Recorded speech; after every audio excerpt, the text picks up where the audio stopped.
ده بقى شكل نبات الياسمين عندي في الاخر بقى بالمنظر ده. اظن المنظر ده احسن بكتير من ان انا ارفعه فوق على الجدار، واحسن برضو من ان انا اقص الفروع الزيادة ديت يعني. دي كانت فكرة بس بسيطة كنت عاوز اوريها لحضراتكم. يا ريت لو الفيديو عجبك كده اضغط اعجاب، شير الفيديو لغيرك عشان لو حب ينفذ فكرة زي دي كده. دي حاجة بسيطة وان شاء الله هتبقى اجمل لما الورد. السلام عليكم ورحمة الله وبركاته. حبايبي اللي شايفيني من كل مكان، اسعد الله صباحكم بكل خير.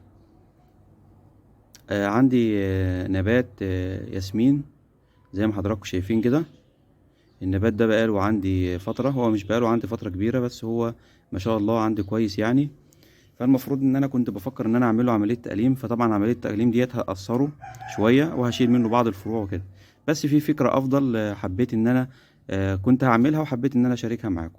دلوقتي لو احنا بصينا على النبات اللي عندي هنلاقي فيه فروع كتير كبيرة طالعة من النبات. يعني مثلا فرع زي ده ما شاء الله كبير اهوت، فرع زي ده كبير اهو، وفي فرع كمان اهوت، شوفوا ما شاء الله طول قد ايه. وفي برضو فرعين هنا اهمت، ده فرع وده فرع التاني اهو. فالمفروض ان انا اعمل معاه ايه؟ المفروض عشان احافظ على النبات والفروع ديت مفيش حاجه تقع عليها او مفيش حاجه تقطعها او تكسرها او كده، يا اما ان انا ارفعها في مكان عالي، اربطها مثلا في اخر السور كده في مكان عالي، بحيث ان هي تبقى تكبر معايا اسرع وتدي معايا شكل جمالي كويس. بس في طريقه تانية انا هعملها مع حضراتكم دلوقتي، كنت حابب ان انا اشاركها معاكم. كل اللي احنا هنحتاج سلك زي ده كده، اللي هو سلك منشر، سلك منشر. بس طبعا هو في نوعين، في نوع ناشف قوي وفي نوع بيتني معايا، فانا هجيب النوع اللي هو بيتني معايا شويه وهوريكم هعمل بيه ايه. محتاج حته زي ديت كده، حته حوالي من متر لمتر ونص على حسب بقى طول الفروع اللي معايا دي. خليكم معايا وهوريكم هعمل بيها ايه دلوقتي. طيب انا جبت السلكه اهيت اللي كنت موريها لحضراتكم، وغرزت معظمها في القصيص بتاعي لغايه لما وصلت تحت هنا. خدت الطرف ده غرزته في التربه، وخدت الطرف التاني غرزته برضو زي ما حضراتكم شايفين كده في القصيص. تمام.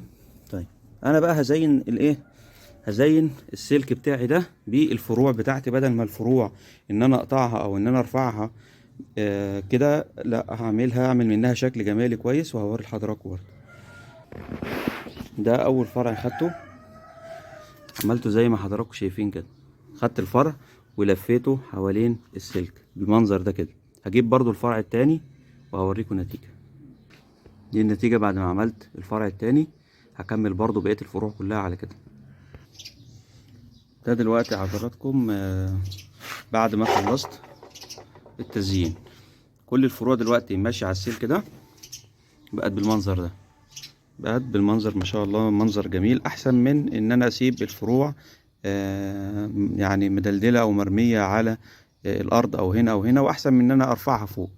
دلوقتي ان شاء الله لما يطلع الورد بتاع الياسمين هيبقى طالع على نفس السلك ده ان شاء الله. لما يجي يطلع هوريكم برضو المنظر هيبقى عامل ازاي ان شاء الله. هيبقى منظر تحفه ومنظر جمالي.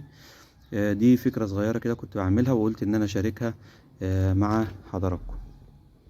ده بقى شكل نبات الياسمين عندي في الاخر بقى بالمنظر ده. اظن المنظر ده احسن بكتير من ان انا ارفعه فوق على الجدار، واحسن برضو من ان انا اقص الفروع الزيادة ديت يعني.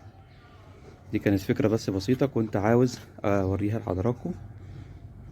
يا ريت لو الفيديو عجبك كده اضغط اعجاب، شير الفيديو لغيرك عشان لو حب ينفذ فكرة زي دي كده. دي حاجة بسيطة وان شاء الله هتبقى اجمل لما الورد بتاعها يطلع. والسلام عليكم ورحمة الله وبركاته.